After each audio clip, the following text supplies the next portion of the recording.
whatever game had come out in like the last 4 days, they already had like had and were great at.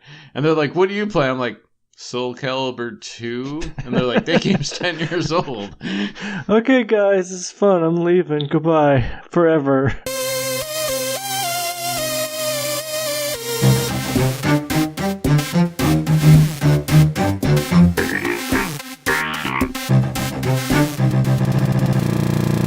Welcome back to Cartridge Based Radio. I am Donald, joined once again by Brad. Hello, everybody. Today we are going to talk about games of yesteryear and whether or not we would give them up forever for something new and shiny. Yes. I didn't tell you about this, Brad, but I decided if you pick the new and shiny, the rules of this game would be that you can never, ever again play that game or watch somebody play that game. I can't even watch someone else play it. No. If you pick the new and shiny, the old has to go away. Forever.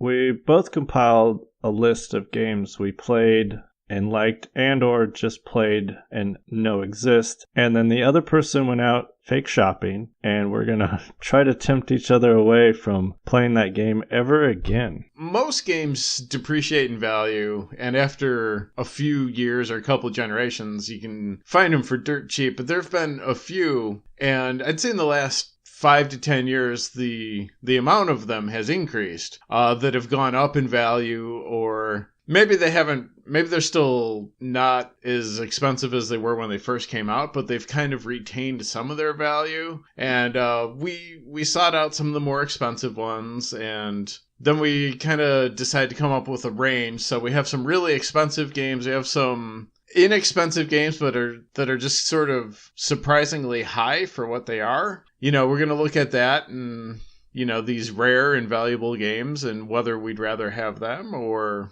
random objects that we found for each other online. My Amazon search is all wacky now. Most of these, it's odd. You pay a lot more for the physical version over like the $4 version on PSN or Xbox Live, which that is actually understandable because people desire the physical media. Yeah. I say we jump into this wackiness that we have created for ourselves. All right. So first up is a game that you're going to try to tempt me away from in Wild Arms. Yeah, Wild Arms is a PlayStation 1 RPG, I think from around 1997 or so. And if you went to buy one right now, it would set you back about $20, which for a PlayStation 1 game is kind of a lot. It's not like crazy high. There are more valuable PlayStation 1 games out there, but you know, $20 is, I thought that was a little surprising for Wild Arms, but that seems to be what they go for online these days. Now, I really enjoyed Wild Arms when it came out. I enjoyed the 3-character arc at the beginning, where you played each up to a certain point and then they grouped together. I enjoyed the techno-western vibe of it, and I thought the fight scenes were so cool with like the 3D battlefields. Then it would flip over to a Super Nintendo style overworld for walking around. Yeah. And I think Wild Arms is very charming. I like Wild Arms 3 better because it leaned way into the cowboy stuff. You know, one thing to keep in mind is Wild Arms, it predates Final Fantasy VII, which was kind of like the big RPG for that generation. And, you know, it was in 3D and, you know, it did a lot of the things that the Wild Arms was doing 6 months later. So Wild Arms kind of had a step up on Final Fantasy in that regard. I was blown away the first time a friend showed me Final Fantasy VII. He's like, you got to see these fights. And I was like, okay, what's so special about them? He's like, look at these fights are in 3D. It's amazing. And I was confused because I had just finished Wild Arms before Final Fantasy VII came out. So it was nothing special. It's just like, these fights are in 3D. It looks like the Dire Straits video for money for nothing. These 3D graphics.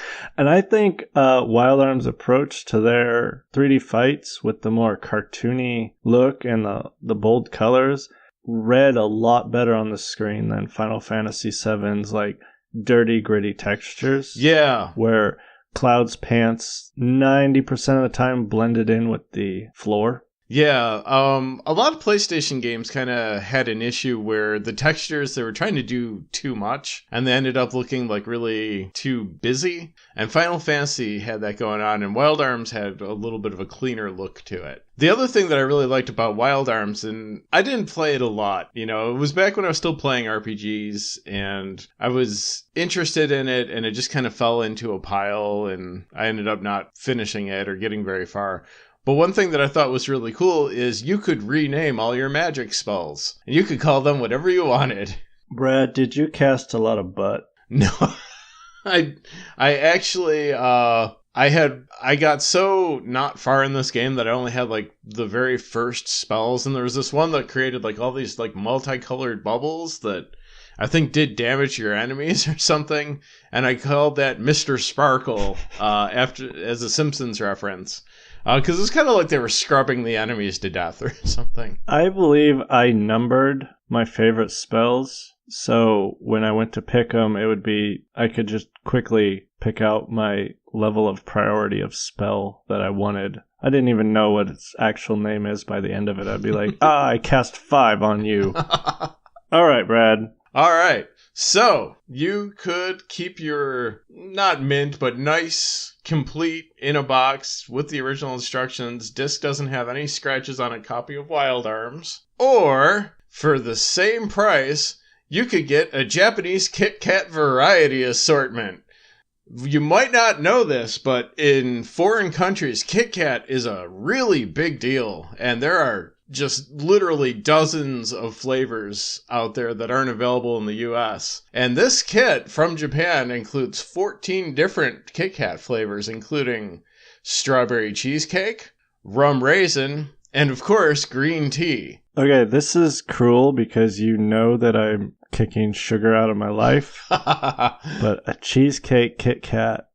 Oh, wow. I don't know about the green tea. That sounds weird. I know Japanese culture really loves Kit Kats. Like, even different districts in the city have their own, like, signature Kit Kat flavor, which that's neat. And when we do one of these episodes from Japan, we will investigate that. But, well, I still have Wild Arms 3, so what the hey? Give me the Kit Kats. All right, will do.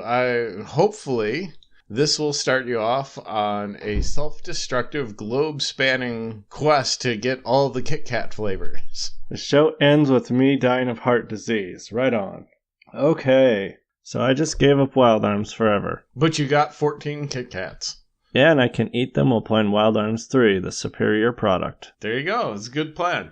Okay, so moving on, we have the NCAA Football 14. Oh, 14. I was about to say 13. So I'm guessing that came out in 2013? Yeah. Okay. Yeah, in the summer. Interesting thing about that, and it's a $20 game, which is insane for an old sports title, like a 5-year-old sports title. So I need you to tell me what makes this better than Joe Walsh College Football, the ultimate college football game for the Sega Genesis. So I'm pretty sure you meant Bill Walsh College Football, because he's the college football coach, and Joe Walsh is the guitarist for the Eagles. But that game would be amazing. I mean, I did flub it, but I kind of want to see that now, him just on the sidelines playing guitar. Like, what do we do, coach? He's mid-solo, just ignoring him, jamming out. Yeah, I messed that one up, but we just made beautiful art. The thing about NCAA 14 is it was the last college football game. And I think that's why it's holding on to some of its value, as opposed to just being like $2 at Goodwill on a shelf next to, like Bejeweled. After that game came out, EA got sued, and they weren't allowed to use college players' likenesses at all. I mean, they weren't using the names. They had generic names for everybody, but even just like saying, well, the quarterback for Florida can't throw very far, but he runs really good, and the real life one was like that, was enough that it was too similar and they couldn't do it anymore. So it's the last college football game to come out. and probably it'll be a long time before there's another one. As I recall, people liked the college football games more than the mainline Madden games. Yeah, I mean, it's maybe not everyone feels that way, but that is an opinion that a very significant amount of people have. College football as a sport is a little bit different than pro football. I would say generally it's a little higher scoring. You can do some stuff in college football that doesn't really work in pro football that is kind of fun to do, some of the option plays and stuff. Yeah, it's a really fun game. I've played 14 a lot. I've played earlier games in the series a lot more, and it's a really fun series. All right, so you ready to see if you give it up forever? Yes. I found you a t-shirt. Ooh. And it says, "Am I perfect? No. But am I trying to be a better person? Also no." Brad, would you give up your beloved college game to wear that fine piece of fashion around town? I think I'm gonna have to pass. It's a tough call because I could always just play the college game from the year before. You know, if this was, you can never play any games from that series ever again, this is an easy choice. I'm gonna go with the college football. If it's only 14, I think I'm still kind of leaning towards 14. What if I told you it's black with white block letters? Oh, like a ransom note? It would look good with, like, cut out letters from a newspaper, but no, it doesn't. Part of my charm is that you don't learn... That describes me pretty well, but you don't learn that immediately. You kind of get to discover it on your own. So I'm not sure I want to announce, like, you know, the one secret that makes it fun to know me. Did you literally announce the one secret that's fun to know you on a podcast? Yeah, but on a podcast that like 20 people listen to, so it's fine. That's not true. All right, so you keep college football. I've lost my wild arms, but my face is covered in chocolate. What is up next on our list? Next game on the list is Silent Hill 2 for the PlayStation 2, and it goes for around $35 online, and I know this because a few months ago I sold one for $35 online, which probably kills all the suspense if I were making the decision on this and seeing that I already sold one. I love Silent Hill 2. It is my favorite Silent Hill, so chances are extremely low on this, so you best bring it harder than Kit Kats. Yeah, I've got something better than Kit Kats. Silent Hill 2 is considered probably the pinnacle of that series, would you say? Oh, easily. 1 was alright. It was a little rough. And then after 2, it kind of went downhill a little bit. 3 was good. Okay. But it wasn't Silent Hill 2 good. Yeah. Anyway, Silent Hill 2, our friend Peter, he says he has 2 ways to play that game: sober and too afraid to move, or inebriated and wasting all his bullets shooting at shadows. So that sums up Silent Hill very well. I think one of my favorite things in that game, and just in general, like a really cool gaming moment, and it's early in the game, is you come across some, I think it's like a window, and written in blood, it just says, "There used to be a hole here. It's gone now." And it's just like, that doesn't seem like it should be terrifying, but that is terrifying. There's a lot of stuff like that in that game. I still have my Xbox original disc for that, so pretty proud of that. Oh, wow. All right. Sir, do your worst. So you could keep this, and it's a good collectible. This is complete case, instructions, disc in good condition, Silent Hill 2 for the PS2. Or you could have Disney's Tailspin, the complete DVD collection. Take off with Baloo for thrills and spills in Disney's classic animated cartoon about air freight delivery in the 30s, I think. Anyway, a bear flies a plane, and kids really thought this was good back in the early 90s. Oh, holy crap, I hate you. I love Tailspin. I kind of vaguely remember Tailspin, but, like, this was about, like a bear that flies a plane that delivers cargo, right? Like, he's like UPS in the 30s with a plane. So it's Baloo from the Jungle Book. And he has his air freight delivery system. Yeah. Or service. He's bad with money. Okay. and it's falling apart. And I believe a lady named Becky comes in, All right. and she basically hostilely buys it out from under him. It's never clear on how that works.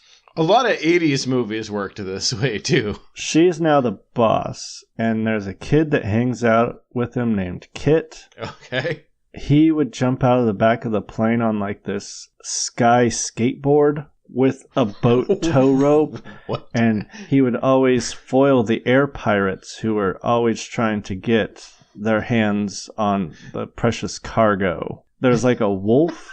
Shere Khan was a CEO of like a major, basically Amazon.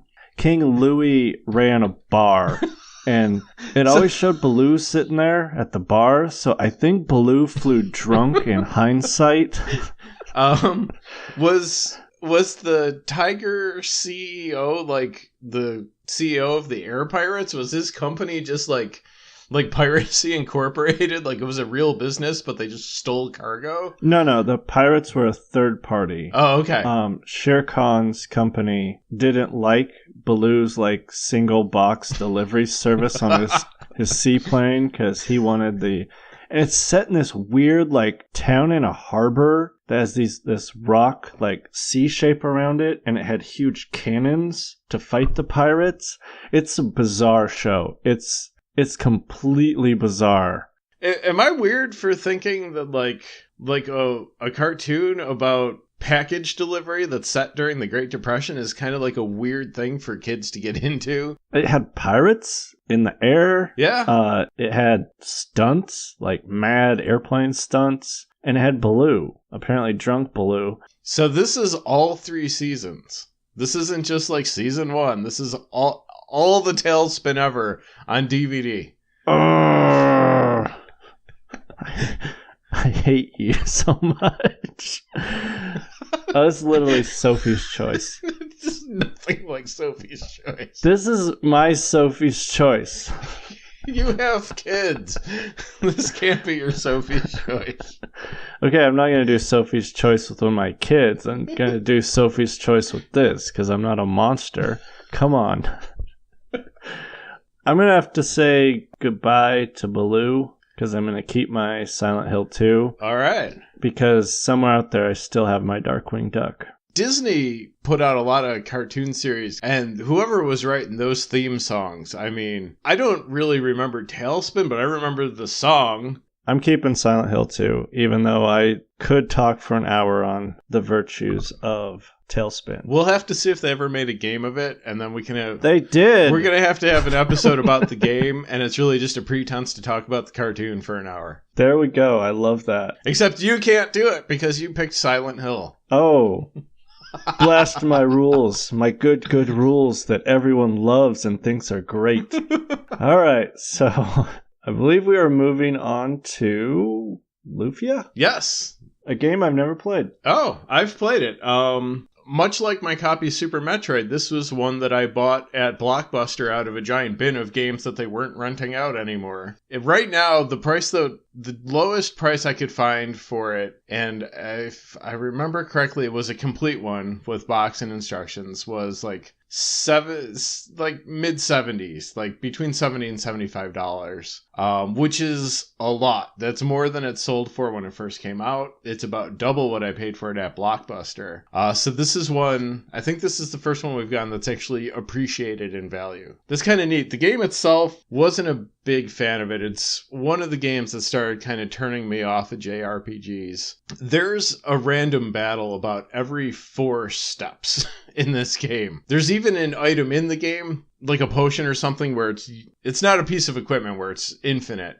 It's like a item that goes down in quantity every time you use it. But for a limited time, it lowers the encounter rate so that instead of every 4 steps, it's like every 5 steps you get into a random battle. It's a really frustrating kind of by the numbers RPG. The one thing that is kind of cool about it is in all these encounters, like the sprites are like pretty big. Like you'll go to a battle screen and it'll be like the monster you're fighting takes up like half the screen, and it looks cool, but you kind of get sick of fighting the same monster every 10 seconds. I don't remember the story really. There's a fortress that's full of doom. Some bath accessories are there. I get Lufia's.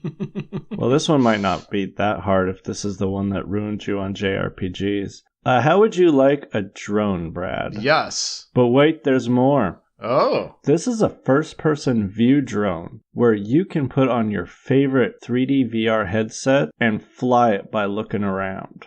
Oh, that's kind of cool. You can do this for $70. Apparently, it's on sale. Ah, so I have to make this decision quickly. Yes. You also need to buy a VR headset. Ah.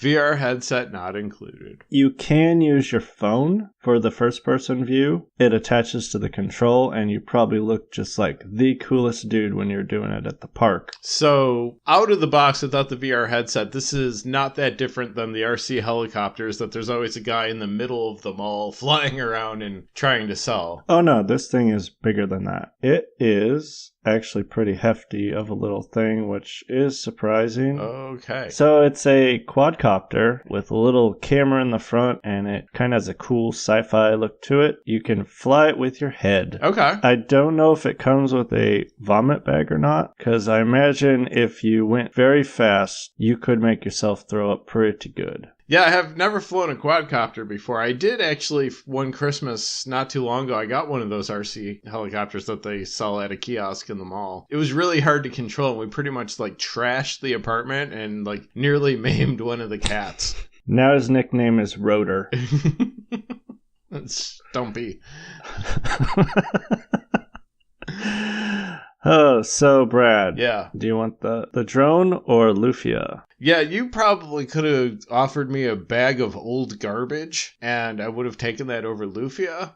So to get a drone out of the deal is just like a really great bonus. So if I was your therapist, I could exactly pinpoint where JRPGs turned for you. And it's this one. You know what? Actually, I mean, that sure didn't help, but I played Final Fantasy VII post this, and I liked that game enough at the time. Baldur's Gate buried JRPGs for me. Like, as soon as I played that, I'm like, I'm never picking fight off a menu again. The next expensive game that we found that one of us had played sells for about $90 to get one right now. It is Fire Emblem for the GameCube. Which you've played. Not only have I played it, I have a complete in-box with instructions version in my house. Actually, that is true for all of these games that you've listed for me. Yeah, I'm pretty sure, I don't have my notes in front of me, I'm pretty sure the 90 was the price for the complete one.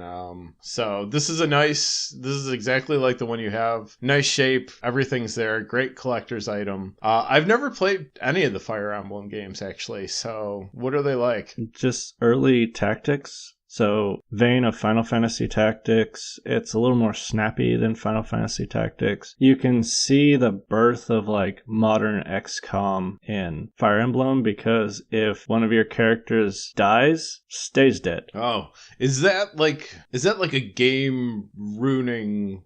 Like Warsong is like that too, but you get so few characters and so limited opportunities to level them up that if you actually lose a character to permadeath, it gets drastically more difficult to finish the game. Is it like that, or? You can ruin a run pretty bad if you are reckless. Yeah. But the cool thing about Fire Emblem, when someone dies, they actually have like post-fight little cutscenes about how this is emotionally affecting people. And the further you get into the game and they form bonds, the more it breaks up the characters, which I always thought it's neat, because XCOM, it's like, oh, he died, we wrote his name on a wall and we play the bagpipes. Screw him.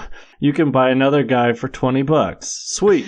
Is there any characters in Fire Emblem where they die and everybody's like, he sucked anyway. He was annoying. Yeah. There's a couple of those. I don't know if I'm projecting my own feelings onto the characters, because some people died and I was like, I cannot hit the A button fast enough to get through this text because I do not care. And then some people would die and I'd be like, I'm just going to switch off my GameCube and go lay on the floor face down and scream. So hit me with your best shot. All right. I got something really nice for you because this was, your big one at $90. This was the most expensive game you had, but I think this might get you. This will be tempting, I think, for you. A new wheelbarrow. United General Steel Tray Wheelbarrow is a 4 cubic feet, 20-gallon fire engine red wheelbarrow that's great for all your home and garden needs.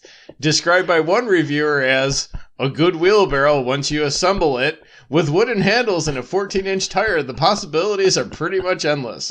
Dig a hole and push the dirt around. Transport some broken machinery with ease.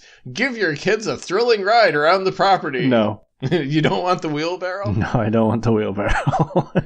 I'm sharing my screen with you right now. Are you seeing how red it is? I see the red wheelbarrow. It's got a nice tire, some nice wooden handles there, some lovely grips. But is that better than Fire Emblem, Path of Radiance? No. Did I mention that it is 4 cubic feet?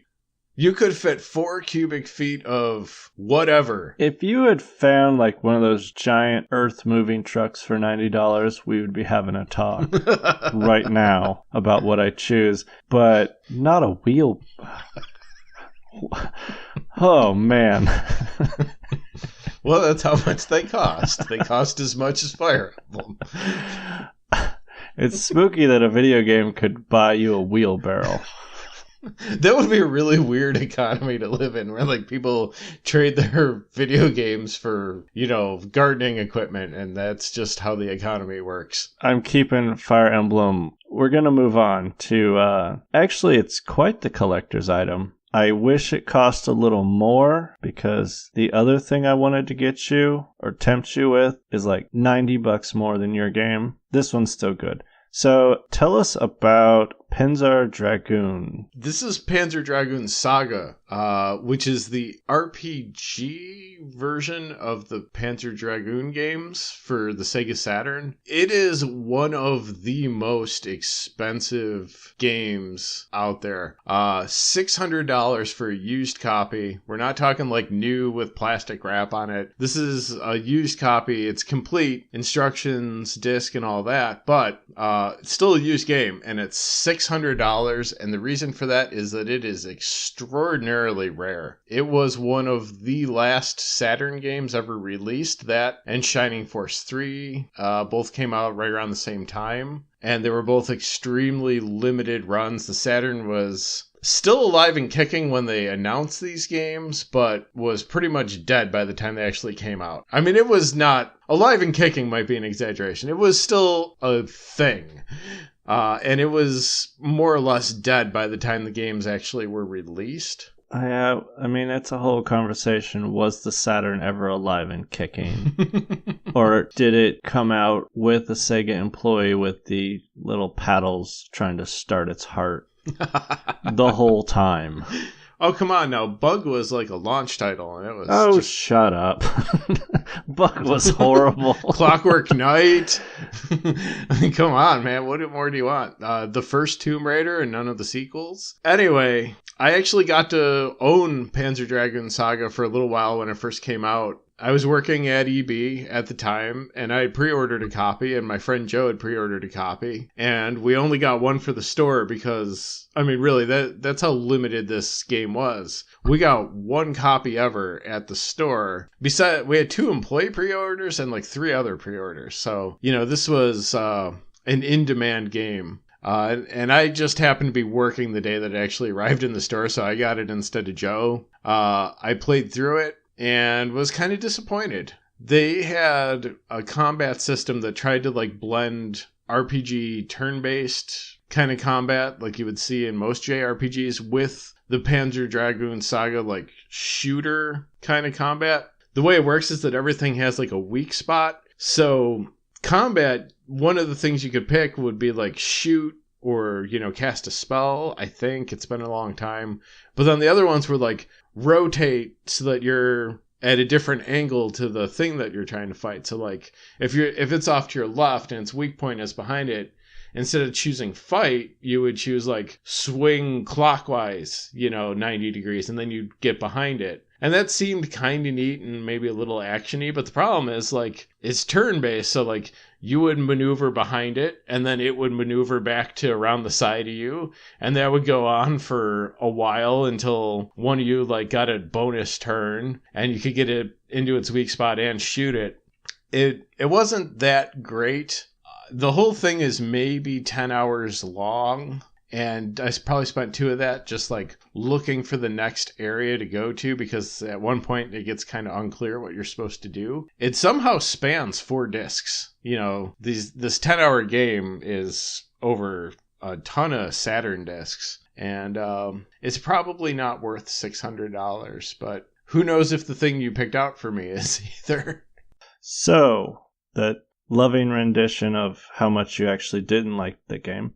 What would you say to a bicycle? Well, but wait for it. Bam! It's the 26-inch 7-speed cruiser 2-stroke 66cc motor bicycle kit. It is a bicycle with a gas tank and a motor. Oh my gosh, it's either like the toughest bicycle or the wussiest motorcycle I've ever seen. A design much like the bikes of yesteryear, with an upright riding position and wide, comfortable seat, this smooth riding cruiser is ready to take you from week to weekend and back again. Classic cruiser frame is precision crafted to improve handling and increase comfort to better accommodate riders of all sizes. Superior bike includes a premium padded spring saddle plus dual density handlebar grips and pedals to provide extra comfort. What?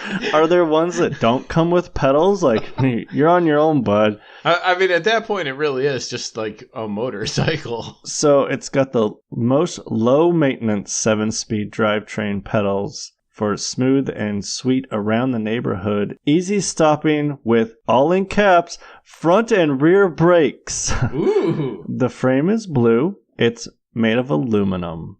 If you got rid of your copy of Panzer Dragoon Saga, you could have this sweet bike. Man, oh man. But wait, if I sold my copy of Fire Emblem and we went together, we could get this. Oh, it's like the same thing, but with a basket.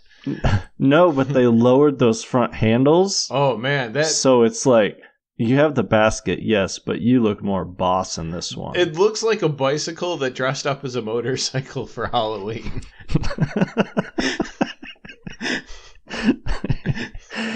So, this is like if you were playing Road Rash, this is like the motorcycle they would start you off on. Yeah, you're going to get whipped in the face with a chain big time on that thing. But you would have the basket right there in front to catch all your teeth in. Nice.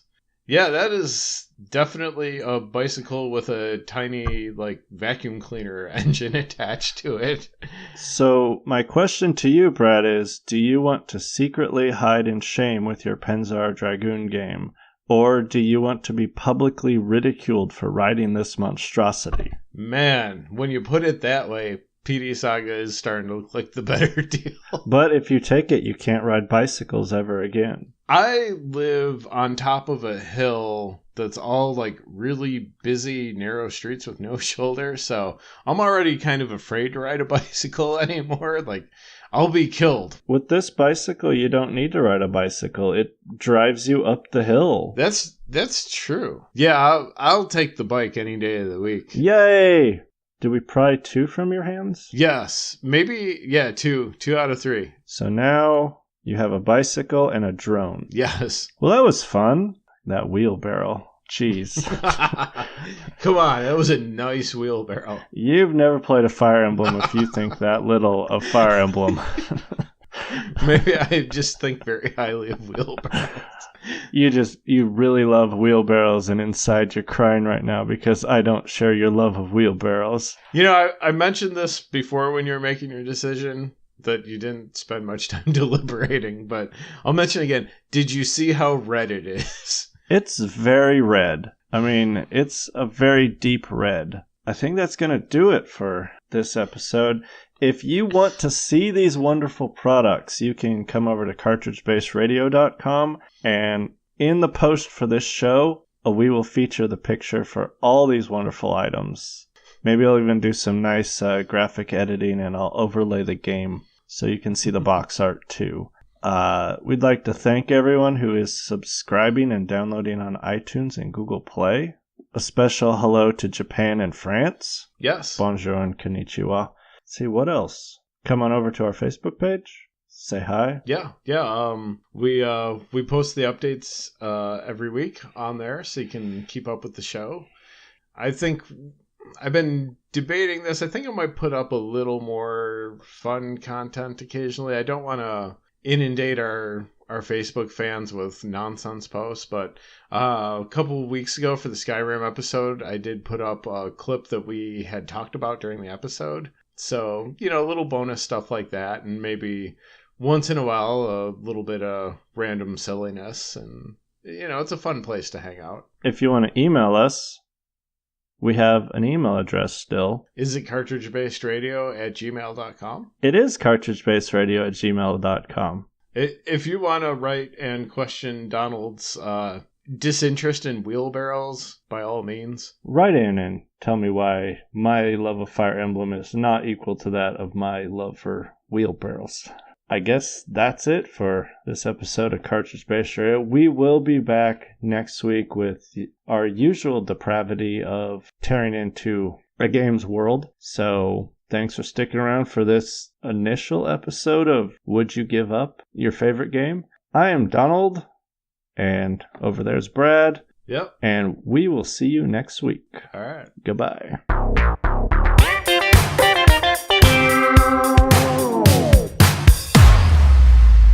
Yeah, I think it might have been set in medieval times also. It was, and it was just about bears with, I guess, lack of solid bone, and they just had cartilage because they would bounce everywhere.